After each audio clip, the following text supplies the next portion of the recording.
పరిశుద్ధ లేఖనములో నుండి ఒక వాక్య భాగాన్ని మనం చదువుకుందాం. ఆ వాగ్దానాన్ని చదువుకుందామండి. నిర్గమాకాండము 30వ అధ్యాయము, నిర్గమాకాండం 30వ అధ్యాయము 6వ వచనాన్ని చదువుకుందాం.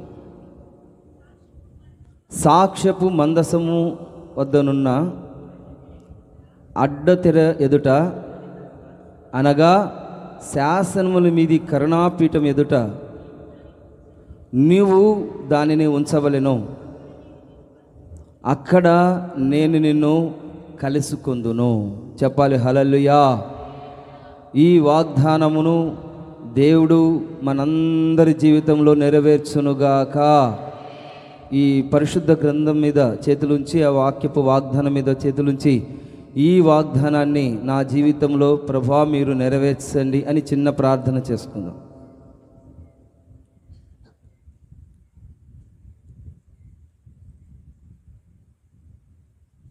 యేసు నామములో ప్రార్థన చేసి వేడుకొంచున్నాం తండ్రి. చెప్పాలి ఆమేన్, హల్లెలూయా. ఈ వాగ్దానాన్ని మనం గమనించినట్లయితే అక్కడ ఏం రాయబడిందంటే, నిర్గమాకాండములో 30వ అధ్యాయము 6వ వచనములో నేను చదువుతాను, మీరు ఒకసారి వినండి. సాక్ష్యపు మందసము వద్ద నుండు అడ్డుతెర ఎదుట, అనగా శాసనము మీది కరుణాపీఠం ఎదుట నువ్వు దానిని ఉంచవలెను. అక్కడ నేను నిన్ను కలుసుకొందును అని దేవుడు వాగ్దానం చేస్తూ ఉన్నాడు. సాక్ష్యపు మందసము అంటే మందసానికి అనేకమైన పేర్లు ఉన్నాయి. సాక్ష్యపు మందసమని, కరుణాపీఠమని, నిబంధన మందసమని, యెహోవా మందసము అని రకరకాల పేర్లు ఈ నిబంధన మందసమునకు ఉన్నాయి. మీరు బయటికి వెళ్ళి ఆ ఫ్లెక్సీ చూసినట్లయితే అక్కడ ప్రత్యక్షపు గుడారం ఉంటుంది. ఆ ప్రత్యక్షపు గుడారంలో సాక్ష్యపు మందసం అంటే నిబంధన మందసం, దానికి ఒక అడ్డుతెర ఉంటుంది.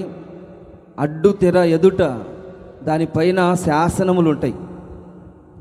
ఆ శాసనముల లోపల కరుణా పీఠం ఎదుట బంగారపు ఉంచాలంట. పైన వాక్యంలో మీరు చదువుకున్నట్లయితే, తర్వాత ఇంటికి వెళ్ళి చదువుకోండి. దాని ఎదుట నువ్వు దానిని ఉంచవలెను. అక్కడ నేను నిన్ను కలుసుకొందును. చెప్పాలి హల్లెలూయా. ఎక్కడ ఆయన కలుసుకుంటాడంట? కరుణాపీఠం ఎదుట. కరుణాపీఠంలో నుండి, నిబంధన మందసంలో నుండి. ఇక్కడ ఉంది కదా, ఇది అతి పరిశుద్ధమైన స్థలం. అది మీరు కూర్చున్న స్థలము పరిశుద్ధమైన స్థలము. ఆడ వెనక కూర్చున్నారే వాళ్ళు ఆవరణంలో ఉన్నారు. వెనక కూర్చున్న వాళ్ళందరూ ఆవరణంలో ఉన్నారు. మీరందరూ పరిశుద్ధమైన స్థలానికి వచ్చి ఉన్నారు. ఇక్కడ ముందు కూర్చున్న వాళ్ళు అతి పరిశుద్ధమైన స్థలానికి దగ్గరలో ఉన్నారు. ముందు కూర్చున్న వాళ్ళండి. వెనక కూర్చున్న వాళ్ళు ఎక్కడున్నారు? ఆవరణంలో ఉన్నారు. ఇది పరిశుద్ధమైన స్థలం. మీరు కూర్చున్న స్థలం ఇది అతి పరిశుద్ధమైన స్థలం. ఈ అతి పరిశుద్ధమైన స్థలంలో నుండి దేవుడు ఏం చేస్తున్నాడంట? మాట్లాడాలని అనుకుంటున్నారు. ఏమని మాట్లాడుతున్నారు? ఆయన కరుణాపీఠంలో నుండి, కరుణాపీఠం ఎదుట నువ్వు దానిని ఉంచవలెను. అక్కడ, ఇక్కడి నుండి దేవుడు సింహాసనాసీనుడై ఇక్కడి నుండి మీతో మాట్లాడాలంటున్నాడు. ఏమని మాట్లాడుతున్నారంటే, నేను నిన్ను కలుసుకొందును. చెప్పాలి హల్లెలూయా. ఏమని మాట్లాడుతున్నారంటే, ఈ నెలంతా మీతో నేను కలిసి ఉండాలని నేను కోరుకుంటూ ఉన్నాను. ప్రతిరోజు, ప్రతి క్షణము, అనుక్షణము, క్షణక్షణము, ఈ నెలంతా కాదండి, జీవితాంతము ఇక్కడ కాదు పరలోకంలో కూడా కలిసి ఉండాలని ఆయన కోరుకుంటూ ఉన్నాడు అన్నమాట. నేను నిన్ను కలుసుకొందును అని ప్రభువు చెప్తూ ఉన్నాడండి. ఎట్లా ఆయన కలుసుకుంటాడు అనేది మనం గమనించాలి. ఎలా కలుసుకుంటాడు ఆయన మనతో? ఏ విధంగా ఆయన మనతో మాట్లాడుతారు? ఏ విధమైన మార్గాల్లో ప్రభు మనల్ని నడిపిస్తాడు? ఆ దినాన దేవుడు మోషేతో చెప్పాడనమాట, ప్రత్యక్షపు గుడారం నువ్వు చేయాలి. ఆ ప్రత్యక్షపు గుడారం నుండి పలు రకాలుగా రకరకాలుగా నేను మాట్లాడుతాను. అని చెప్పారు. ఈ ప్రత్యక్షపు గుడారంలో నిబంధన మందసము, సాక్ష్యపు మందసము, ఈ కరుణాపీఠము, యెహోవా మందసము, రకరకాల పేర్లు దేవుడు పెట్టాడు దీంట్లో నుంచి దేవుడు యెహోవా నిబంధన మందసంలో నుండి దేవుడు మాట్లాడుతారు. ఎందుకు మాట్లాడుతారు అంటే మీతో కలిసి జీవించడానికి, మీతో కలిసి ఉండడానికి. ఎలా ఆయన కలుసుకుంటాడు?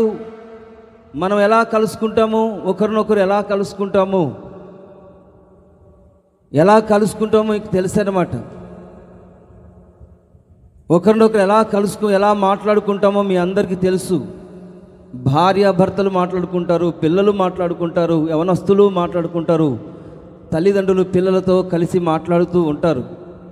ఈ విధంగా మీరు కలిసి ఉన్నారు కుటుంబముగా, సంఘముగా. దేవుడు కూడా మీతో కలిసి ఉండాలని ఈ వాగ్దానం చేస్తూ ఉన్నారన్నమాట. చెప్పాలి హల్లెలూయా, చెప్పండి హల్లెలూయా. అటు ఇటు ఎవరు చూడవద్దు. దేవుని యొక్క వాక్యం వైపు, దేవుని వైపు మనం అటు ఇటు మీ కళ్ళు తిప్పొద్దు.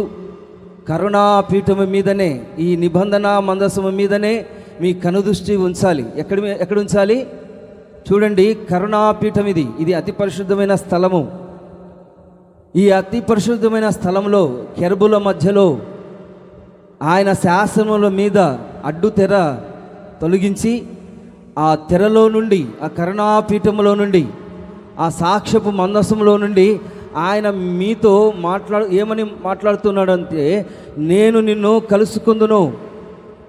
కలిసిన దేవుడు ఏం చేస్తాడు, ఎలా వస్తాడైనా మనతో ఎలా కలిసి ఉంటాడని మీరు అనుకుంటున్నారు? చెప్పండి. ఎలా కలిసి ఉంటాడైనా? మనతో కలిసి ఉండాలని ఆయన వాగ్దానం చేస్తున్నాడు కదా. ఏ విధంగా ఆయన మనతో కలిసి ఉండాలని కోరుకుంటున్నాడు? ఏ విధంగా ఆయన మనతో ఉండాలని అనుకుంటున్నాడు? ఏ విధంగా ఆయన మనతో జీవించాలని ఆయన అనుకుంటున్నాడు అనేది ఆయన హృదయంలో, ఆయన మనస్సులోని యొక్క ఆలోచనలను ఈ వాక్యపు వెలుగులో నువ్వు తెలుసుకొని ఆయనతో కలిసి జీవించినట్లుగా నువ్వు ఒక గొప్ప తీర్మానముతో నువ్వు ప్రార్థన చేసుకున్నట్లయితే ఆయన నీతో కలిసి ఉంటాడు. లేకపోతే ఆయన నీతో ఉండడు. ఆయన నీతో ఉండాలని అనుకుంటున్నాడు. ఎలా ఉండాలని అనుకుంటున్నాడో ఆ విషయాన్ని మీరు గమనించి ఈ దినాన దేవుని యొక్క సన్నిధిలో ఆ విధమైన జీవితాన్ని, ఆ విధమైన సహవాసాన్ని ఆయనతో కలిసి జీవిస్తావో, లేకపోతే ఈ లోక సంబంధమైన వాటి యందు మనస్సు ఉంచి లోక సంబంధమైన మనుషులతో, లోక సంబంధమైన స్నేహితులతో, లోక సంబంధమైన బంధువులతో, లోక సంబంధమైన వాళ్ళతో కలిసి ఉంటావో అది నీ ఇష్టం. దేవుడు వాగ్దానం చేసి ఉన్నాడు, నేను నీతో కలిసి ఉంటాను. చెప్పాలి హల్లెలూయా, చెప్పాలి హల్లెలూయా. నేను నీతో కలిసి ఉండాలని నేను ఈ వాగ్దానం చేస్తూ చెప్తూ ఉంటే, ఆయన వాక్యంలో మనం గమనించినట్లయితే, పరిశుద్ధ లేఖనాలలో మనం గమనించినట్లయితే, నేను అక్కడికి వచ్చి మిమ్మల్ని కలుసుకుంటాను అని చెప్తూ ఉన్నారు. చదవండి, అదే నిర్గమకాండములో 29వ అధ్యాయములో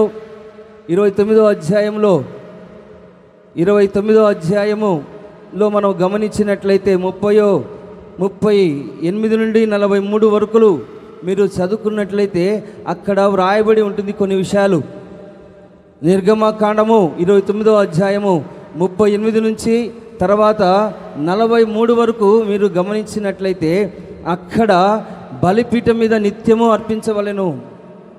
తర్వాత ఉదయం ఒక గొర్రెపిల్లను, సాయంత్రం ఒక గొర్రెపిల్లను నువ్వు అర్పించాలి. అంత మాత్రమే కాకుండా 40వ వచనంలో దంచి తీసిన 1/4 నూనెతో కలిపిన 10వ వంతు పిండిని పానీయార్పణముగా 1/4 ద్రాక్షరసమును మొదటి గొర్రెపిల్లతో అర్పింపవలెను. సాయంకాలం మందు 2వ గొర్రెపిల్లను అర్పింపవలెను. ఒక అర్పణ, ఒక దహన బలి నువ్వు అర్పించాలంట. అది ఎలా అర్పించాలి? అది యెహోవాకు ఇంపైన సువాసనగా ఉండునట్లుగా ఉదయకాలమందు, సాయంకాలము, మధ్యాహ్నము అర్పించాలి. 42వ వచనంలో మనం గమనించినట్లయితే ఇది యెహోవా సన్నిధిని సాక్ష్యపు గుడారం యొక్క ద్వారమునొద్ద మీ తరతరములకు నిత్యముగా అర్పించు దహన బలి. చెప్పాలి హల్లెలూయా, చెప్పాలి హల్లెలూయా. ఎప్పుడైతే నువ్వు దహన బలి అర్పిస్తావో అప్పుడు నీతో ఉంటారంట దేవుడు. ఎప్పుడు ఉంటాడు చెప్పాలి? దహన బలి అర్పించాలి. నిన్న సాయంత్రము ఎవరైతే దహన బలి శుద్ధీకరణ కూటానికి వచ్చి దహన బలి అర్పించారో వాళ్ళతోనే దేవుడు కలిసి ఉంటాడంట.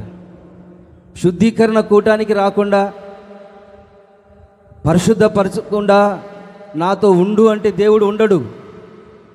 దేవుని యొక్క వాక్యం ఏం చెప్తుంది? నిన్నటి కాల సమయంలో దేవుడు ఏం మాట్లాడారు? సాయంత్రము దహన బలి గురించి.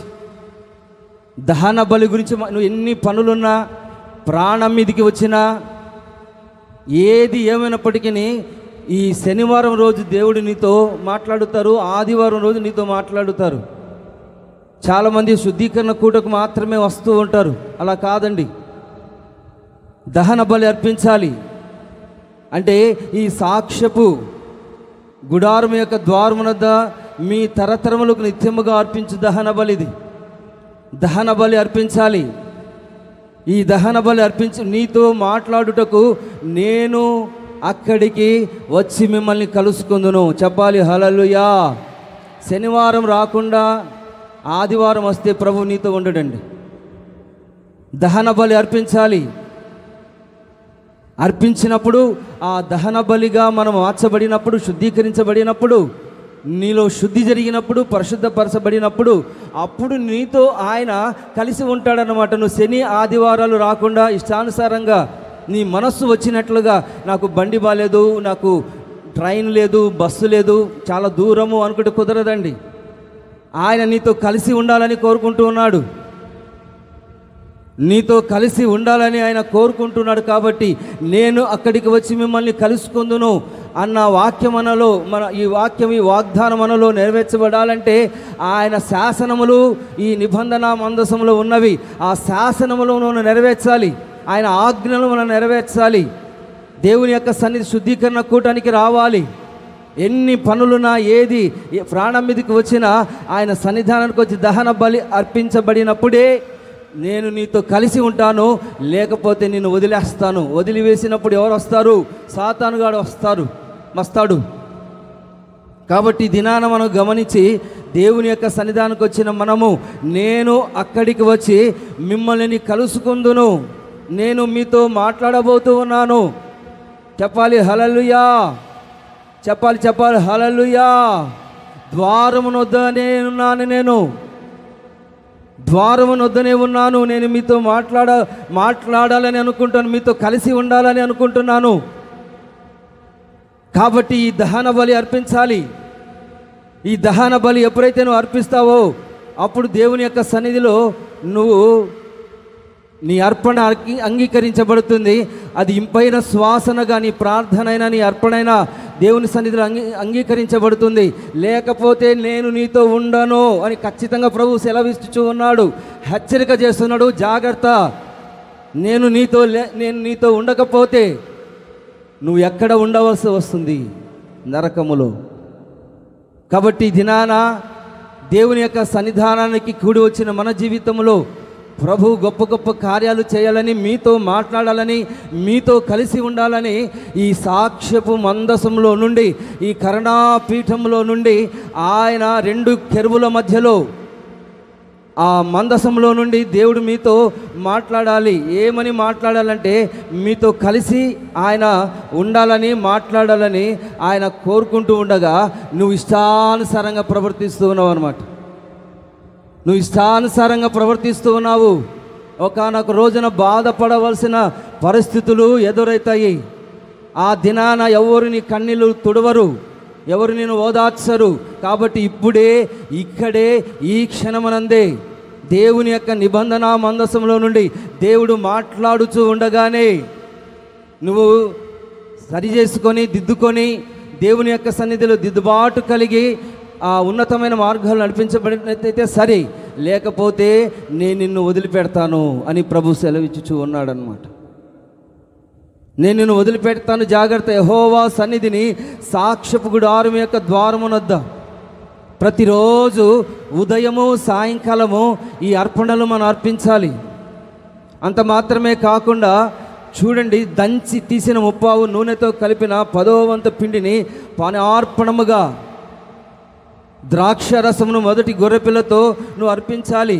అంటే మన కష్టార్జితాన్ని ఈ దహన బలి మీద అర్పించాలండి. నువ్వు కష్టపడుతున్నావే, నీ ప్రాణమును పెట్టి కష్టార్జితాన్ని, ఆ పిండిని, ఆ యొక్క ప్రాణి అర్పణమును 10వ వంతును ఈ నిబంధన మందసం ఎదుట నువ్వు తీసుకొని రావాలి. నీ కష్టార్జితాన్ని అర్పించాలి. ఈ విధంగా గొర్రెపిల్ల అర్పించాలి, ఉదయం అర్పించాలి, సాయంత్రం అర్పించాలి. అలా అర్పించుచూ ఉండగా దేవుడు నీతో మాట్లాడుతాడు. చెప్పాలి హల్లెలూయా, హల్లెలూయా.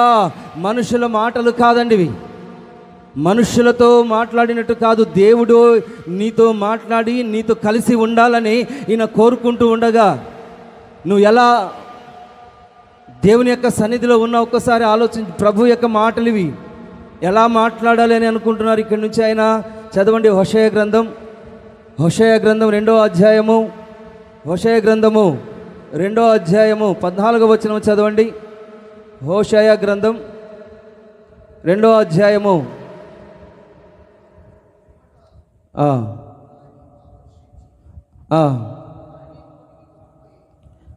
దానిని ఆకర్షించి అరణ్యములోనికి కొనిపోయి అక్కడ దానితో ప్రేమగా మాట్లాడుదును. చెప్పాలి హల్లెలూయా, చెప్పాలి హల్లెలూయా. ఈ హోషేయ గ్రంథంలో మనము గమనించినట్లయితే ఏం రాయబడింది అక్కడ? ఆ అరణ్యములోనికి కొనిపోయి అక్కడ దానితో ప్రేమగా మాట్లాడుదును. ఆకర్షించారు. దేవుడు మనందరినీ ఆకర్షించి ఎక్కడికి తీసుకెళ్తాడంటే ఆయన అరణ్యంలో అయితే ఎవరు ఉండరు కదండి. హలో, అరణ్యంలో ఎవరు ఉండరు. అంటే వ్యక్తిగతంగా మీతో మాట్లాడాలని ఆయన నిన్ను ప్రశాంతంగా, వ్యక్తిగత ప్రార్థన ఇది, ఆయన నీతోనూ నువ్వు ఆయనతోనూ ఉండునట్లుగా అరణ్యంలోనికి కొనిపోయి నిన్ను ఆకర్షించి అక్కడ నీతో మాట్లాడాలని ఆయన కోరుకుంటూ ఉన్నాడు. చెప్పాలి, చెప్పాలి హల్లెలూయా, చెప్పాలి హల్లెలూయా. ఎలా మాట్లాడాలంటే ఆయన ప్రేమతో నీతో మాట్లాడాలని ఆయన కోరుకుంటూ ఉన్నాడు అన్నమాట. కాబట్టి నువ్వు ఆకర్షించబడ్డావా? దేవుని యొక్క ప్రేమకు నువ్వు ఆకర్షించబడ్డావా? దేవుని యొక్క సన్నిధికి నువ్వు ఆకర్షించబడ్డావా? ఎవరికి ఆకర్షితులవుతున్నావు నువ్వు? మనుషులకా, సాతానుకా, లేకపోతే రకరకాలుగా నువ్వు ఆకర్షించబడి, నీ మనస్సు ఆకర్షించబడి, నీ తలంపులు ఆకర్షించబడి, ఎవరితో నువ్వు ఆకర్షించబడి నీ ఆత్మ ఎవరి వశంలో ఉన్నది? నువ్వు ఆకర్షించబడాలి, దేవుని చేత ఆకర్షించబడాలి. ఆకర్షించబడిన తర్వాత ఆయన నిన్ను ఎక్కడికి తీసుకెళ్తాడంట? అరణ్యములోనికి. అక్కడ ఎవరు ఉండరు అనమాట, దేవుడు నీవు అనమాట. చెప్పాలి హల్లెలూయా, చెప్పాలి, చెప్పాలి హల్లెలూయా. దేవుడు నీవు దేవుడు మాత్రమే ఉండి నీతో మాట్లాడాలని, నీతో కలిసి ఉండాలని ఆయన కోరుకుంటూ ఉన్నాడు. కాబట్టి ఈ అవకాశాన్ని దేవునికి ఇచ్చావా అండి మీరు? హలో, ఈ అవకాశాన్ని దేవునికి నువ్వు ఇచ్చావా? నేను నీతో కలిసి ఉండాలని, ప్రేమతో మాట్లాడాలని ఆయన అనుకుంటూ ఉంటే నీ ప్రేమ వద్దు, దోమ వద్దు, నేను నీతో కలిసి ఉండను, నా ఇష్టానుసారంగా నాకు మనసు వచ్చినట్లుగా నేను మనుషులతో కలిసి ఉంటాను, నేను వాళ్ళతో కలిసి ఉంటాను, వీళ్ళతో కలిసి ఉంటాను, నేను ఈ లోక సంబంధమైన స్నేహం చేసి వాళ్ళతో కలిసి ఉంటానంటే ఆయన ఏమంటున్నాడంటే నేను నిన్ను వదిలిపెట్టేస్తాను అంటున్నాడు. అయితే ప్రభు ఏమంటున్నాడంటే నేను నిన్ను కలుసుకొందును. ఎక్కడా? ఈ కరుణాపీఠం ఎదుట. చెప్పాలి హల్లెలూయా, హల్లెలూయా. ఆయన నీతో ప్రేమతో మాట్లాడాలనుకుంటున్నాడు, పవిత్రమైన ప్రేమతో. ఎలాంటి ప్రేమది? పవిత్రమైన మంచి మనస్సాక్షితో. నీవు మంచి మనస్సాక్షి కలిగి ఉండాలి. ఆయన ప్రేమామయుడు, పరిశుద్ధుడైన దేవుడు, ఆయన నీతో మాట్లాడాలని అనుకుంటున్నాడు. చెప్పాలి హల్లెలూయా, చెప్పాలి హల్లెలూయా. ఆయనతో కలిసి అరణ్యానికి వెళ్తావా? ఒకసారి ఆలోచించు. ఆయనతో కలిసి అరణ్యం, ఆయనతో కలిసి అరణ్యం అంటే అర్థం ఏంటి? శ్రమల్లో ఉంటావా? బాధల్లో కూడా ఆయనతో కలిసి ఉంటావా? ఆర్థిక ఇబ్బందులలో ఆయనతో కలిసి ఉంటావా? చూడండి, అక్కడి నుండి దానితో తోడుకుని వచ్చి దానికి ద్రాక్ష చెట్లను ఇస్తాడు. ఆయన మనతో మాట్లాడినప్పుడు ఏమిస్తాడంట? ద్రాక్ష చెట్లను ఇస్తారంట. ఆకోరు లోయను, అంటే శ్రమ కలిగిన లోయను, ఆకోరు లోయను నిరీక్షణ ద్వారంగా ఆయన చేస్తాడు. బాల్యమున ఐగుప్తులో నుండి దిగి వచ్చినప్పుడు నా మాట వినున్నట్లుగా అచ్చటి నుండి నా మాట వినును. ఆయన మాట వినున్నట్లుగా దేవుడు నీతో మాట్లాడుచూ ఉన్నాడు. చెప్పాలి హల్లెలూయా, చెప్పాలి హల్లెలూయా. ఇంతకుముందు నువ్వు యజమానుడా అన్నావు, ఇప్పుడు అట్లా కాదు, నా పురుషుడా అనాలి. నువ్వు ఇంతకుముందు యజమానుడా అన్నావు అన్నమాట. దేవుణ్ణి యజమానుడు కాదు, నువ్వు నా పురుషుడివి, నా భర్తవి. ఇంతకుముందు నా యజమానుడు అంటే కొద్దిగా ఎడమగా ఉన్నది, యజమానుడు అంటే యజమానుడే. కానీ నువ్వేమనాలంటే ఇప్పుడు ఆయన మాట విని ఆయనతో మాట్లాడున్నట్లుగా నువ్వు నా భర్తవయ్యా. చెప్పాలి హల్లెలూయా. నువ్వు నా భర్తవయ్యా, నువ్వు నాకు పురుషుడవయ్యా. ఇక్కడ స్త్రీ పురుషుల యొక్క భేదం లేదన్నమాట. చెప్పండి ఆ వాక్యంలో మనకు బయలు అని నన్ను పిలవక నా పురుషుడు అని నేను పిలుస్తాను. దేవుని యొక్క వాక్యంలో మనం గమనించినట్లయితే అని పిలుతువు, ఆ పిలుపును దేవుడు కోరుకుంటున్నాడు. ఏమని? యజమానుడు అనాలి. కొన్ని రోజులు ఒక మెట్టు ఎక్కిన తర్వాత నువ్వు నా పురుషుడవు, నా భర్తవు, నన్ను ఏలుబడి చెయ్యి అని చెప్పాలి హల్లెలూయా. ఆ విధంగా మాట్లాడాలని ప్రభు నీతో కోరుకుంటూ ఉండగా, అంత బంధం ఎవరికి ఉందండి? దేవునితో ఉన్న బంధం. ఇలాంటి బంధం కలిగి ఉన్నావా? నేను నీతో కలిసి ఉండాలి అని కోరుకుంటూ ఉన్నాడండి. హలో, వినాలి, అటు ఇటు చూడకూడదని చెప్పలా. మైండ్ ఇక్కడ పెట్టు. ప్రైజ్ ది లార్డ్, హల్లెలూయా. చెప్పాలి హల్లెలూయా. ఆయన ఎలా మాట్లాడుతున్నాడంటే, మోషేతో దేవుడు ఎలా మాట్లాడాడండి? స్నేహితునితో మాట్లాడినట్లుగా మాట్లాడుతూ ఉన్నాడనమాట. కాబట్టి నువ్వు కూడా దేవునితో ఎలా మాట్లాడాలి, ఎలా కలిసి ఉండాలంటే, ఒక స్నేహితుడితో ఏదైతే చెప్పుకుంటావో, సరి చేద్దాం, ఇది సరిచే. ప్రైజ్ ది లార్డ్, హల్లెలూయా. దేవునితో స్నేహము కలిగి ఉండాలండి. స్నేహితుడితో ఎలా మాట్లాడుతావో అలా మాట్లాడాలి, అలా కలిసి ఉండాలి. భర్తతో ఎలా కలిసి ఉంటావో అలా కలిసి ఉండాలండి. ఆత్మీయంగా, ఆత్మ సంబంధంగా. చూడండి, నీ ఆత్మ నీ భర్త అయిన ఆ యొక్క సృష్టికర్తతో నువ్వు కలిసిపోవాలి. అలా కలిసినప్పుడు ఆయన ఏం చేస్తాడంటే నీకు గూఢమైన సంగతులు తెలియజేస్తాడు. చెప్పాలి హల్లెలూయా. రాబోతున్న యొక్క దినములు, రాకడను గురించిన వర్తమానాలు నీకు తెలియజేస్తాడు. రాకడను గురించిన మెలకువ నీకు అనుగ్రహిస్తాడు. రాకడను గురించిన ఒక జ్ఞానమును దేవుడు నీకు, వివేకాన్ని, బుద్ధిని నీకు కలగజేస్తాడు. ఆయన నీతో కలిసి ఉండాలని కోరుకుంటూ ఉన్నాడు. ఫ్యూచర్ను గురించి, నీ భావి భవిష్యత్తును గురించి, ఈ భూ సంబంధమైన భవిష్యత్తును గురించి, పర సంబంధమైన భవిష్యత్తును గురించి నీతో మాట్లాడాలని, నీతో కలిసి ఉండాలని, ఆయన నీతో ప్రేమగా మాట్లాడాలని నిన్ను ఆకర్షించి ఆయన రక్తము చేత కడిగి నిన్ను అరణ్యములోనికి తీసుకుని వెళ్ళి ఆయన నీతోను, నువ్వు ఆయనతోనూ మాట్లాడాలని ఆయన కోరుకుంటున్నాడు. చెప్పలు కొట్టండి హల్లెలూయా. చెప్పాలి హల్లెలూయా, హల్లెలూయా. మాట్లాడబోతూ నాకు మొరపెట్టుము, నీకు ఉత్తరం ఇచ్చేదను. గూఢమైన క్రొత్త సంగతులను, నీకు తెలియని సంగతులను, నీకు తెలియని ప్రపంచంలోనికి నేను తీసుకుని వెళ్తానంటున్నాడు. చెప్పాలి హల్లెలూయా. తెలియని ప్రపంచం అంట. మీ ఎప్పుడు చూడలేదండి, అది ఎప్పుడు వినలేదు, చూడలేదు, తర్వాత నీ హృదయానికి గోచరం కాలేదన్నమాట. ఒక మీకు తెలియని ప్రపంచానికి తీసుకుని వెళ్తాడంట.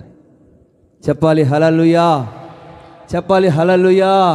అక్కడ ఆయన ఇక్కడ కలిసి ఉండాలని కోరుకుంటున్నాడు, అక్కడ కలిసి ఉండాలని కోరుకుంటూ ఉన్నాడు. ఒక తీయటి మధురమైన వచనములతో దేవుడు నీతో మాట్లాడాలని కోరుకుంటూ ఉన్నాడు. పరిశుద్ధ లేఖనాలలో మనం గమనించినట్లయితే ఆ దినాన చూడండి, అబ్రహాముతో దేవుడు స్నేహితునితో మాట్లాడినట్లుగా మాట్లాడాడు.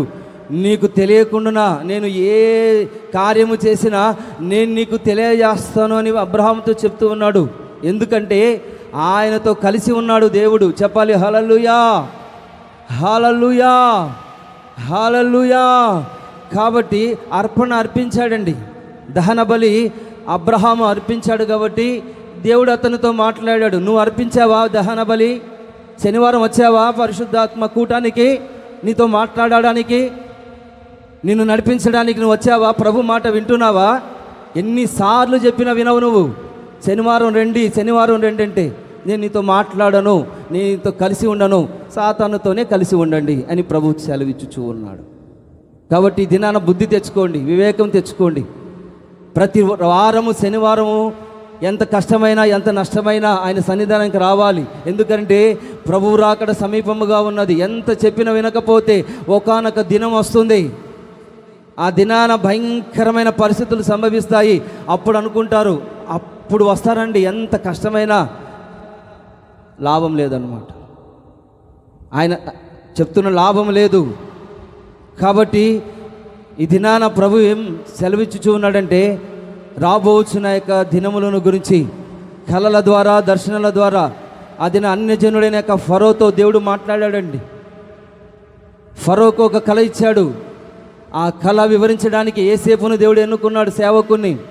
అన్యజనులతో దేవుడు మాట్లాడే ఒక కళ ద్వారా రాబోచున్న దినాలలో ఈ విధంగా ఐగుప్తు దేశమంతా కరువు రాబోతూ ఉన్నది, నా సేవకుని నేను ఏర్పాటు చేసుకుని ఉన్నాను, ఆ సేవకుని ద్వారా ఈ కరువంతా తొలగించబడుతుంది అని ఫరోకు కళ ద్వారా దర్శనాల ద్వారా మాట్లాడారండి.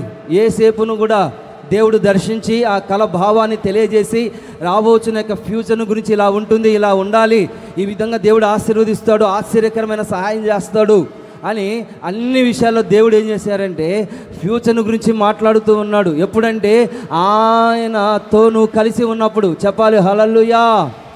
ఆయన సన్నిధానానికి శాసనముల మీద ఉన్న యొక్క రాయబడిన యొక్క మాటలను గమనించి ఆయనకు ఆకర్షించబడి అరణ్యములోనికి వెళ్ళినట్లుగా, అంటే ఆయనతో కలిసి నువ్వు కూర్చోవాలి దేవుని సన్నిధిలో, ఆయనతో నీతో మాట్లాడున్నట్లుగా నువ్వు కూర్చోవాలండి. ఫుల్ బిజీ అండి ఉదయం నుంచి సాయంత్రం వరకు అని అనుకుంటున్నావేమో, అలా ఉండకూడదు. ఈ దినాన దేవుని యొక్క సన్నిధానానికి వచ్చిన మనము ఆయన నీతో మాట్లాడు గూఢమైన సంగతులను, భవిష్యత్తును, రాకడను గురించిన యొక్క భవిష్యత్తును, రాబోచున్న యొక్క ఫ్యూచర్ని, నీ వ్యక్తిగత జీవితంలో అన్ని విషయాల్లో నీతో మాట్లాడి నీతో కలిసి సహజీవనం చేయాలని ఆయన చెప్తున్నాడు. అక్కడ నేను నిన్ను కలుసుకుందును. చెప్పండి కొట్టండి హల్లెలూయా. చెప్పండి హల్లెలూయా. అక్కడ నేను నిన్ను కలుసుకుందును. ఎక్కడా? నోరు తెరిచి చెప్పండి. నిబంధన మందస్సము, సాక్ష్యపు మందస్సము, కరుణాపీఠము, తర్వాత యెహోవా మందస్సము. ఆయన నీతో మాట్లాడే చోటు అన్నమాట. కాబట్టి ఆయన ఇక్కడి నుంచి ఏమని ఎలా మాట్లాడతారంటే, జకర్యాకు రాసిన గ్రంథం 1వ అధ్యాయం 13, 14 వచనాలలో మనం గమనించినట్లయితే చదవండి యొక్క వాక్యాన్ని. యెహోవా నాతో మాట్లాడిన దూతకు ఆదరణ అయిన మధుర వచనములతో ఉత్తరం ఇచ్చాను. కాబట్టి నాతో మాట్లాడుచున్న దూత నాతో ఇట్లా, నేను నువ్వు ప్రకటన చేయవలసినదేమనగా, సైన్యములకు అధిపతి యెహోవా ఇలాగు సెలవిచ్చుచూ ఉన్నాడు. చాలండి, తర్వాత మీరు ఇంటికి వెళ్ళి చదువుకోండి. అక్కడ దేవుడు ఏం మాట్లాడుతున్నాడంటే, నేను సియోను విషయంలోనూ యెరూషలేము విషయంలోనూ ఆసక్తి కలిగి ఉన్నాను. చెప్పాలి హల్లెలూయా. కొన్ని ఆసక్తికరమైన మాటలు మాట్లాడుతున్నాడు దేవుడు. మీరు ఇంటికి వెళ్ళి దేవునితో మాట్లాడుకోండి. అన్నీ ఇక్కడ చెప్పుకుంటే సమయం కుదరదు. మీరు నిజంగా దేవునితో మాట్లాడాలనుకుంటే మీరు ఇంటికి వెళ్ళి పరిశుద్ధ గ్రంథాన్ని చదువుతారు, పరిశుద్ధ గ్రంథాన్ని పరిశీలిస్తారు. చెప్పిన యొక్క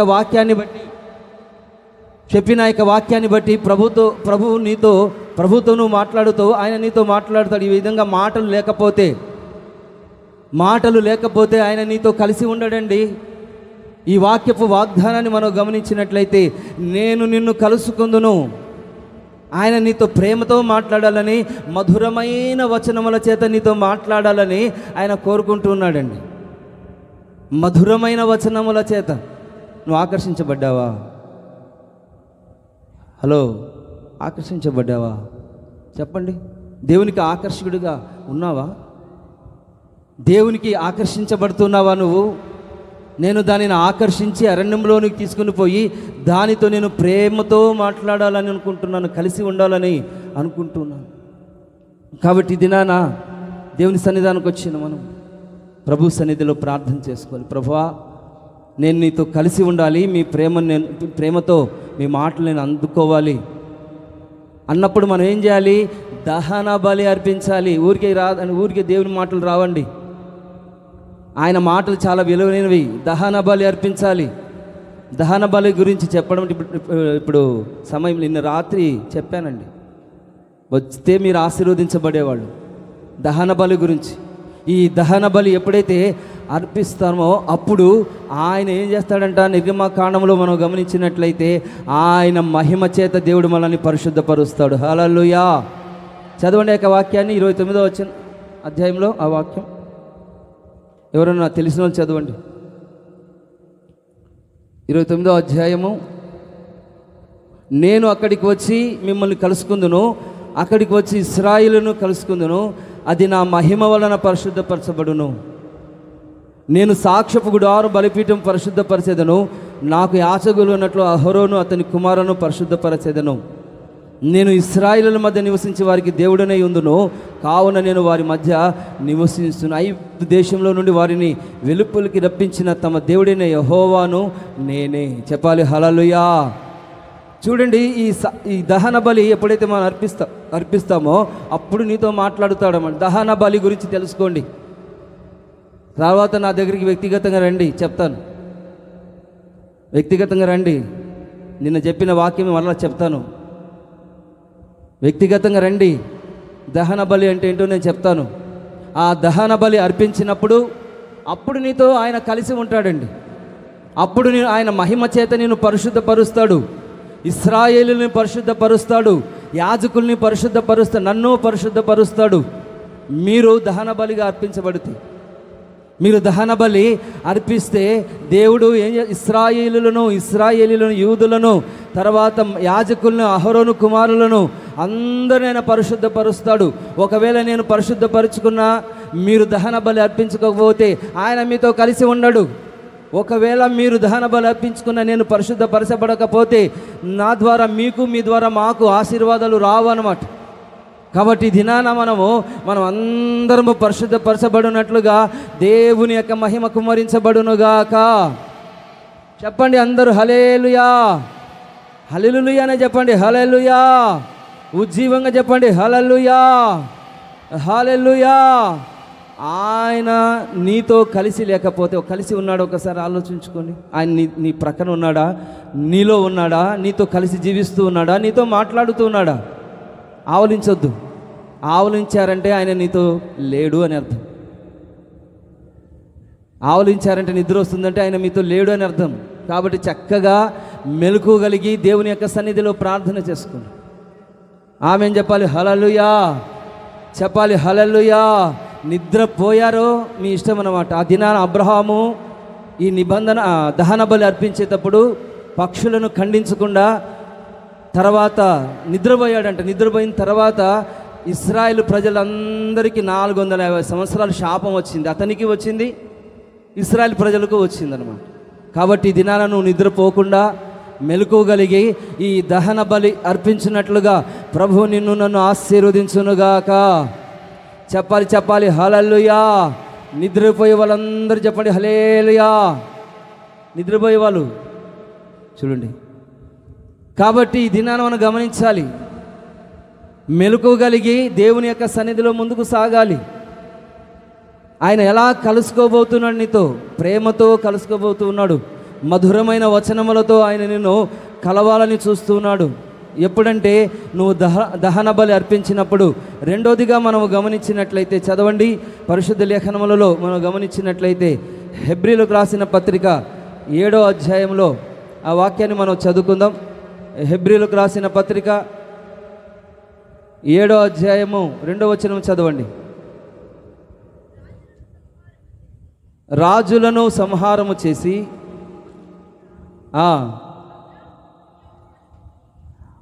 చదవండి అమ్మా. రాజులను సంహారము చేసి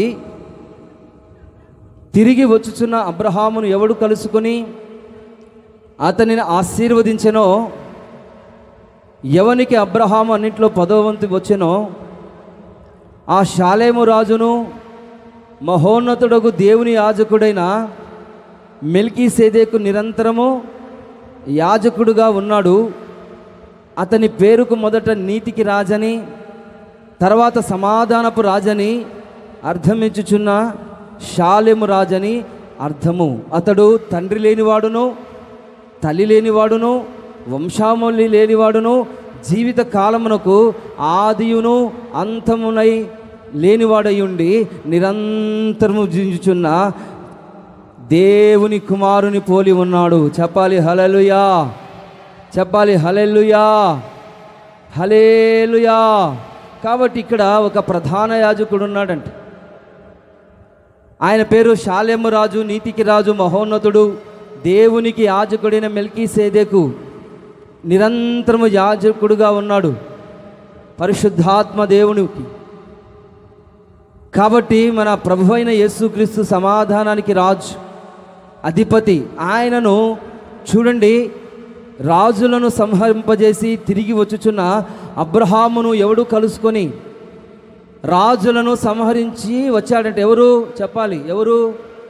అబ్రహాము తన తమ్ముడైన యొక్క లోతు ఆస్తిని, తమ్ముడిని పట్టుకొని వెళ్ళి అక్కడ కొంతమంది 5 మంది రాజులు వాళ్ళ స్వాధీనంలో ఉంచుకొని ఆయనను అక్కడ ఉంచుకున్నారన్నమాట.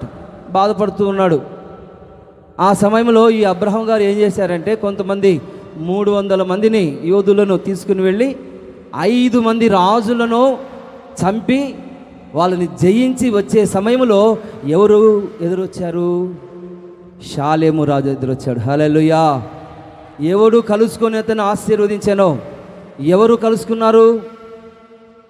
5 మంది రాజులను చంపి 5 మంది రాజులను జయించి వస్తున్నారు అన్నమాట. కాబట్టి మనము 5 మంది రాజులను జయించాలి. ఏంటి 5 మంది రాజులు ఏంటి అసలు? అప్పుడు దేవుడు ఆశీర్వదించాడంట, అప్పుడు మనతో కలుసుకుంటాడంట. ఎప్పుడు దేవుడు నీతో కలుసుకుంటాడంటే ఈ 5 మంది రాజులను చంపినప్పుడు. అంటే వెళ్ళి 3ని చంపమని కాదు దాని అర్థం, లేకపోతే ఏదో ప్రధానమంత్రిని చంపడం అని కాదు దాని అర్థం. ఆత్మీయ అర్థం ఏంటంటే 5 మంది రాజులు అంటే అర్థం ఏంటంటే నీ పంచేంద్రియములను చంపాలి. చెప్పాలి హల్లెలూయా, చెప్పాలి హల్లెలూయా. వాళ్ళని వీళ్ళని చంపమని కాదు దాని అర్థం. దాని అర్థం ఏంటంటే పంచేంద్రియములు. పంచేంద్రియములు ఉన్నాయి మీకు, చూసుకోండి ముఖంలో. పంచేంద్రియములు ఒకటి కళ్ళు, ముక్కు, చెవి, నోరు, తల అన్నమాట. ఈ 5 రాజులను మనం ఏం చేయాలంటే, ఉన్నాయా చూసుకోండి, చెక్ చేసుకోండి, మీకు పంచేంద్రియాలు ఉన్నాయా? ఈ 5 మంది రాజులు ఏంటంటే 5 పంచేంద్రియములు.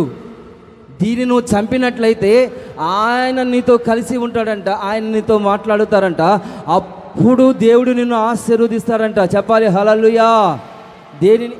దేనిని మనం చంపాలి? పంచేంద్రియములు. ఒకటి మన తలలో వస్తున్న ఆలోచనలు, మన ఊహలు, ఊటలు. తర్వాత కోరికలు మనం చంపాలి. అంటే మనిషికి కోరికలు ఉంటాయి. కొన్ని కోరికలేమో దేవుడే ఏర్పాటు చేశాడు. కోరికలు ఉంటాయండి. కోరికలు లేకపోతే పిల్లలు పుట్టరు, అది మాకు తెలుసు కదా. ఆ కోరికలు వేరు, ఈ కోరికలు వేరన్నమాట. మనిషికి కోరికలు తర్వాత రకరకాలుగా ఈ శరీరంలో పెట్టి ఉన్నారు. దాని ద్వారానే సంసారము, తల్లిని విడిచి భార్యను హత్తుకుంటారు. దాంట్లో చాలా గొప్ప మర్మం ఉన్నది. అది కాదండి. చూడండి, మనలో ఉన్న యొక్క కోరికలు, మనలో ఉన్న సమస్తమును చంపాలి. కోరిక ఉండాలి కానీ అతిగా ఉండకూడదు. ఆశ ఉండాలి, దురాశ ఉండకూడదు. ఆలోచన ఉండాలి, దురాలోచనలు ఉండకూడదు. వీటిని చంపాలి. మన తలలో వస్తున్న ప్రతి దానిని మనం చంపాలి. మన ముక్కును మనం స్వాధీనపరచుకోవాలి. ఏదన్నా వాసన చూస్తే చాలా ఆకర్షణ, ఏదైనా మంచి బిర్యానీ వాసన వచ్చిందనుకో, మంచి మంచి వాసన వచ్చిందనుకో అని ఆ వాసనకు తట్టుకోలేక ఆకర్షించబడుతూ ఉంటారు. ఏదన్నా ముక్కులో నుండి ఈ లోక సంబంధమైన వాటి ఆకర్షించబడకూడదు అన్నమాట. ఏదన్నా చెవికి వినబడిందనుకో, అపస్వరము, దానికి మనము లోను కాకూడదు. మన యొక్క నోరు మన స్వాధీనంలో ఉండాలి. తర్వాత కళ్ళు స్వాధీనంలో ఉండాలి. కళ్ళు, నోరు, తర్వాత ముక్కు, తల, ఈ పంచేంద్రియములు మనం జయించినట్లయితే అప్పుడు ఈ మెల్కీసేదెకు క్రమము చొప్పున యాజకుడైన యొక్క దేవుడు నీ దగ్గరికి వచ్చి నిన్ను ఆశీర్వదించుచూ ఉన్నాడు. చెప్పాలి హల్లెలూయా, చెప్పాలి హల్లెలూయా. ఈ పంచేంద్రియములు నువ్వు చంపాలి. చెప్పాలి హల్లెలూయా. ప్రతి ఒక్కరిలో ఉంటాయన్నమాట. ప్రతి ఒక్కరిలో ఆలోచనలు ఉంటాయి. ప్రతి ఒక్కరిలో ఈ శరీర సంబంధమైన కోరికలు, కామం ఉంటుంది. తర్వాత కామాతురత ఉండకూడదు. కామం అనేది దేవుడు పెట్టిన పరిశుద్ధమైనది. డైరెక్ట్ చెప్పేస్తున్నాను అనమాట. దేవుడు పెట్టిన కొన్ని ఉన్నాయి, కానీ మనమే కొంతమంది దానికి ఆకర్షించబడుతూ ఉంటాం. కామము వేరు, కామాతురత వేరు. పవిత్రత వేరు, అపవిత్రత వేరు. ఆశలు వేరు, దురాశ వేరు అనమాట. వీటిని అన్నిటిని మనం ఏం చేయాలంటే, దేవుడు కొన్ని పరిశుద్ధంగా మిమ్మల్ని ఉంచాడు, అది విధంగానే ఉండండి. ఒకే ఒక భార్యతో మనం సంతృప్తి చెందాలి. ఒకవేళ దురాశలు ఎక్కువైపోయి వేరే వేరే వాళ్ళతో ఆశలు కలిగి ఉన్నావు అనుకో, అప్పుడు నువ్వు ఆయన నీతో కలిసి ఉండడు అనమాట. ఆయన నీతో కలిసి ఉండడు, ఆయన నీతో మాట్లాడడు. కాబట్టి ఈ దినాన దేవుని సన్నిధానానికి వచ్చిన మనము దేవుని యొక్క వాక్యానుసారంగా ఈ పంచేంద్రియములన్నిటిని మన స్వాధీనంలో ఉంచుకొని ఎంత కంట్రోల్లో ఉండాలో అంతగా దేవుడు నేను ఆశీర్వదించునుగాక. చెప్పాలి, చెప్పాలి హల్లెలూయా. ఓవర్ అయిపోకూడదు. చూడండి, సొలొమోనుని దేవుడు ఆశీర్వదించాడు ఒక్క భార్యతో, 1000 మంది భార్యలతో. దావీదు చూడండి, ఒక భార్యతో సంతోషం ఉండమంటే బెత్షెబాతో ఆ విధంగా పాపం చేసి రకరకాల పరిస్థితులకి ఎదురైనాయి. కాబట్టి ఈ పంచేంద్రియములను మనం ఏం చేయాలంటే చంపాలి. కళ్ళను పరిశుద్ధపరచుకోవాలి. నోట్లో ఉన్న ఇక నాలుకను పరిశుద్ధపరచుకోవాలి. ముక్కు, తర్వాత చెవి, ఈ తలను మనం ఏం చేయాలంటే పరిశుద్ధపరచుకోవాలి. అప్పుడే దేవుడు మనతో మాట్లాడు. అన్ని విషయాల్లో దేవుడు ఆశీర్వదించాడంట. చెప్పాలి హల్లెలూయా, చెప్పాలి హల్లెలూయా, చెప్పాలి హల్లెలూయా. ఆయన మనతో కలిసి ఉండాలని, ఆయన మనల్ని ఆశీర్వదించాలని ఆయన కోరుకుంటూ ఉన్నాడు. కాబట్టి ఈ పంచేంద్రియములను 5 మంది రాజులను మనం ఏం చేయాలంటే చంపాలి. చంపినట్లయితే అప్పుడు నీతో ఆయన కలిసి ఉంటాడన్నమాట. పంచేంద్రియములు తెలుసు కదా. దీనిని మన స్వాధీనం ఉంచుకొని, ప్రభువా నన్ను ఆకర్షించండి ప్రభువా, నువ్వు నాతో ప్రేమతో మాట్లాడండి, నేను మీతో ప్రేమతో మాట్లాడాలనుకుంటున్నాను, మీతో కలిసి ఉండాలనుకుంటున్నాను, అయ్యా కృపతో చేయండి అని ఈ నెలంతా మీరు ప్రార్థన చేసుకోండి. దేవుడు మనతో కలిసి ఉండునుగాక. చెప్పాలి అందరూ చేతులెత్తి హల్లెలూయా, చేతులెత్తండి హల్లెలూయా, చెప్పాలి హల్లెలూయా. నేను నీతో కలిసి ఉందును. ఎక్కడా? కరుణ పీఠము దగ్గర నుండి నేను నీతో మాట్లాడుతాను. అక్కడి నుండి నీతో మాట్లాడి కలిసి ఉండాలని అనుకుంటున్నాను. ప్రేమతో నువ్వు దహన బలి అర్పించాలి. రెండోదిగా పంచేంద్రియములను నీ స్వాధీనంలో ఉంచుకోవాలి. అంత మాత్రమే కాకుండా పరిశుద్ధ లేఖనాలలో మనం గమనించినట్లయితే కీర్తనల గ్రంథంలో ఆ వాక్యాన్ని మనం చదువుకుందాం. 59వ అధ్యాయం 10వ వచనం చదవండి. త్వరగా చదవాలి. 59:10. నా దేవుడు తన కృపతో నిన్ను కలుసుకొనెను, నా కొరకు పొంచి ఉన్న వారికి సంభవించిన దానిని దేవుడు నాకు చూపించును. చెప్పాలి హల్లెలూయా.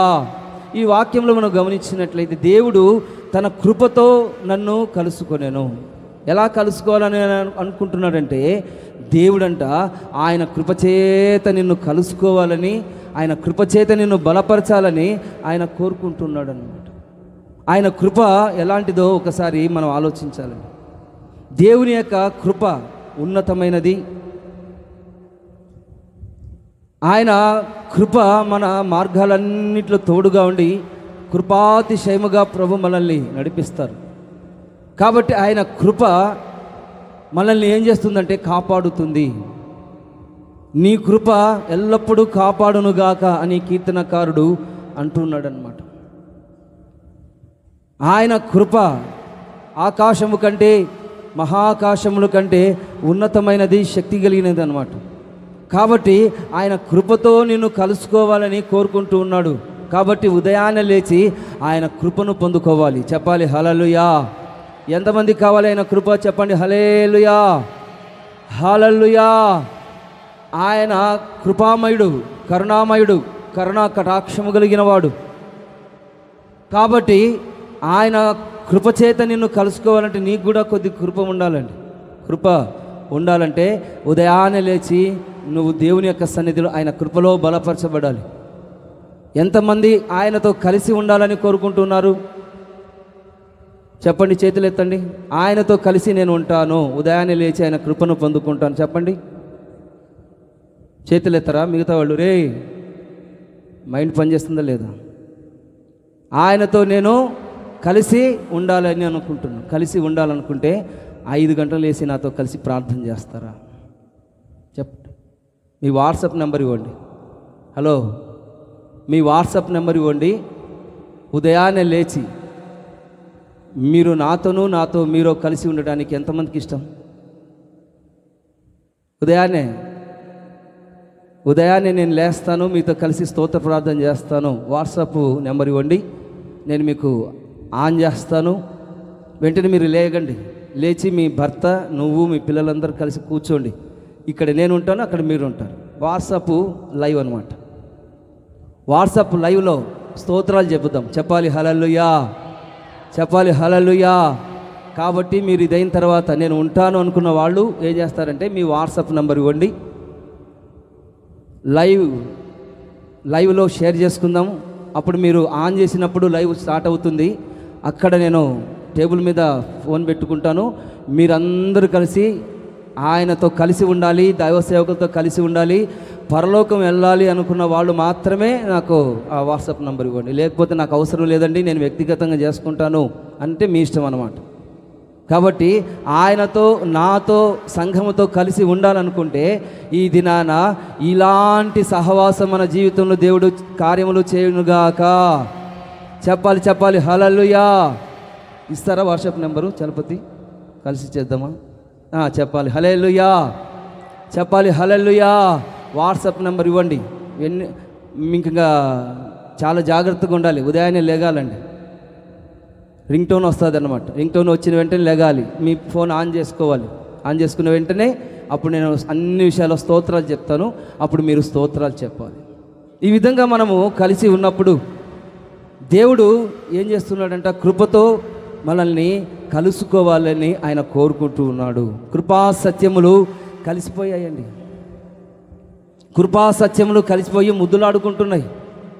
పరిశుద్ధ లేఖనాలలో మనం గమనించినట్లయితే పవిత్రమైన ముద్దు పెట్టుకుని కృప అంట, సత్యం అంట రెండు కలిసిపోయి, తండ్రి, కుమార, పరిశుద్ధాత్మ దేవుడు కలిసిపోయి వాళ్ళు పరిశుద్ధమైన ఆ యొక్క ముద్దును పెట్టుకొని, దేవుని యొక్క వాక్యం చెప్తుందంటే కృపా సత్యములు కలిశాయి.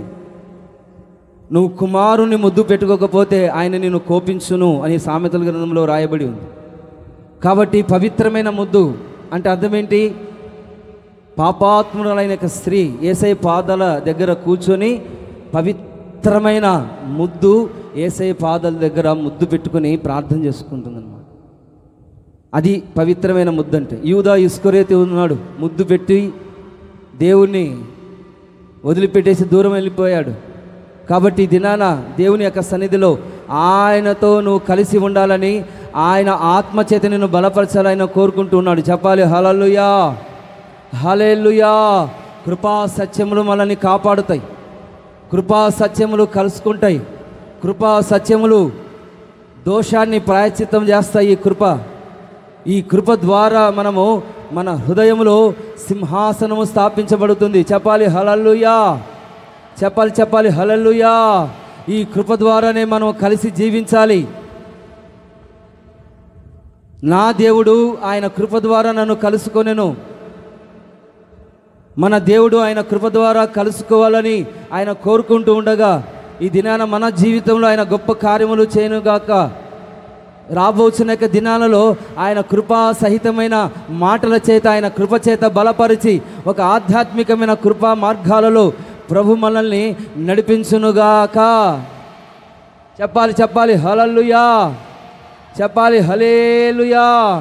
కాబట్టి కృప ద్వారా, కృపతోనూ ఆయన ఏం చేయాలంటే మనల్ని కలుసుకునేటట్లుగా ఉదయాన్నే లేచి ఆయన సన్నిధిలో ప్రభా నన్ను కృపచేత నింపండి అన్నప్పుడు ఖచ్చితంగా ఆయన కృపచేత నిన్ను కలుసుకొని ఆ దినమంతా కృప రెక్కల నీడలో భద్రపరచబడి కృప వెంబడి కృప అనుగ్రహించబడి ఆ ఉన్నతమైన కృపా సింహాసనము ఎదుకు చేర్చబడినట్లుగా ధైర్యమును కృపను దేవుడు మనకు అనుగ్రహించి నడిపించునుగాక. చెప్పాలి హల్లెలూయా, చెప్పాలి హల్లెలూయా. కాబట్టి ఆయనతో మనం ఏం చేయాలంట? కలిసి ఉండాలి. నేను నిన్ను కలుసుకుందును అని చెప్తూ ఉన్నాడు అనమాట. నేను నిన్ను కలుసుకుందును అన్నప్పుడు ఆయన నీతో కలిసి ఉండాలండి. రాబోచున్న దినాలలో ఆ 1000 ఏళ్ల పరిపాలనలో తోడేళ్ల మధ్య తోడేళ్ళును గొర్రె పిల్లను కలిసి ఉంటాయంట, మృగాలు కలిసి ఉంటాయి. కాబట్టి రాబోచున్న దినాలలో కలిసి ఉండే అనుభవాలలో నడిపించబడినట్లుగా ఇప్పుడే నువ్వు ఆయనతో కలిసి ఉండే ఆ జీవితాన్ని జీవిస్తే అప్పుడు ఈజీ అయిపోతుంది. కానీ అప్పుడు అప్పుడు దేవునితో కలిసి లేకపోతే, ఇప్పుడు చూడండి, ఇప్పుడు ఆయనతో సహవాసం చేయకపోతే, ఇప్పుడు ఆయనతో కలిసి లేకపోతే రాబోచున్న దినాలలో ఆయనతో ఉండడం చాలా కష్టం అన్నమాట. ప్రభు ఏమంటున్నాడంటే, మీరు కూడా నా కుమార్తెలు నా కుమారులు రండి నా దగ్గరకు అని చెప్తూ ఉన్నాడు. కానీ ఆయనతో కలిసి ఉండే ఆ శక్తిని, ఆయనతో కలిసి ఉండే ఆ యొక్క కృపను నువ్వు పొందుకోవాలంటే ఇప్పటి నుంచి ఆయనతో కలిసి జీవించడం నేర్చుకోవాలి. చెప్పాలి హల్లెలూయా, హల్లెలూయా. మీరు కలిసి ఉండడం తెలుసు, తల్లిదండ్రులతో కలిసి ఉన్నారు, భార్యాభర్తలు కలిసి ఉన్నారు, పిల్లలతో కలిసి ఉన్నారు. కానీ దేవునితో కలిసి ఉన్నారా? రాబోచున్న యొక్క దినములలో మనం ఆయనతో కలిసి జీవించినట్లుగా ఒక తీర్మానం చేసుకుంటూ ఉన్నారా? ఆ దినాన ప్రభు ఏం చేశాడు? ఆయన వారితో కలిసి ఒక మాట చెప్తూ ఉన్నాడు. ఏమని చెప్తూ ఉన్నాడు? నా తండ్రి వలన వినిన యొక్క వాగ్దానము కొరకు మీరు కనిపెట్టండి. చెప్పాలి హల్లెలూయా. ఆయన వారితో కలిసి వచ్చాడు. ఎవరితో? శిష్యులతో కలిసి వచ్చి ఒక మాట చెప్తూ ఉన్నాడు. ఏమంటున్నాడంటే, ఆయన వారితో కలిసి వచ్చి తండ్రి వలన విన యొక్క వాగ్దానం కొరకు మీరు కనిపెట్టండి. ఆయన మనతో ఆయన ఆత్మ ద్వారా కలిసి ఉండాలని ఆయన కోరుకుంటూ ఉన్నాడు. చెప్పాలి హల్లెలూయా. యోనాతాను హృదయము దావీదు హృదయం కలిసిపోయిందంట.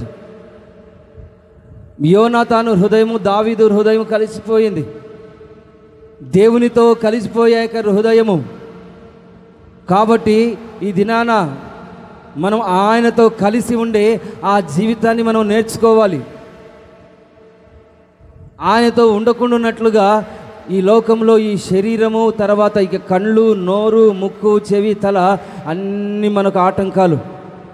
కాబట్టి వీటిని అన్నిటిని మనం జయించి ఆయనతో కలిసి ఉండున్నట్లుగా ప్రభు మనల్ని అందరినీ బలపరుచునుగాక. చెప్పాలి హల్లెలూయా, చెప్పాలి హల్లెలూయా.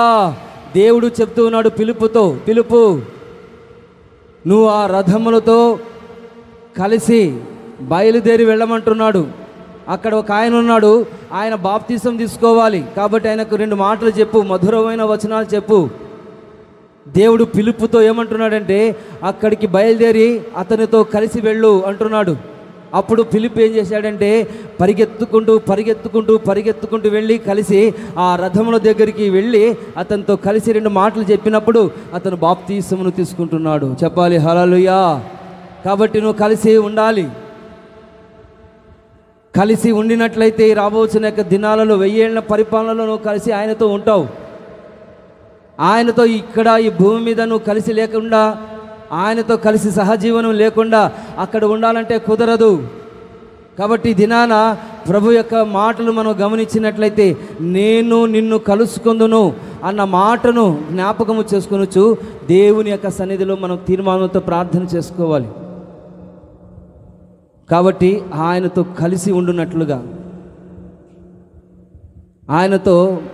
ఆయన మనతో కలిసి ఉండునట్లుగా ఏం చేయాలి? దహన బలి అర్పించాలి. ఆయన మనతో మాట్లాడునట్లుగా దహన బలి అర్పించాలి. ఆయనతో మనం కలిసి ఉండునట్లుగా, ఆయన ఆశీర్వదించబడినట్లుగా, మనతో ఉండునట్లుగా మన అర్పణలు అర్పించాలన్నమాట. ఆ జయించినప్పుడు దేవుడు మనల్ని ఆశీర్వదిస్తాడు. ఆ ఆశీర్వాదం ఎలాంటి ఆశీర్వాదం అంటే, చూడండి, అబ్రహాము అబ్రహామును దేవుడు ఆశీర్వదించిన తర్వాత తమ దశమ భాగమంతయు ఇచ్చాడంట. తర్వాత ఆయన మనతో కలిసి ఉండినట్లుగా ఆయన కృపచేత మనల్ని కలుసుకోవాలని కోరుకుంటూ ఉన్నాడు. అంత మాత్రమే కాకుండా ఆయన మనతో కలిసి ఉండినట్లుగా ఆయన ఆత్మను అనుగ్రహించబోతున్నాడు. చెప్పాలి హల్లెలూయా. ఈ 4 విషయాలు దేవుని యొక్క సన్నిధిలో తీర్మానంతో మనం ప్రార్థన చేసుకోవాలి.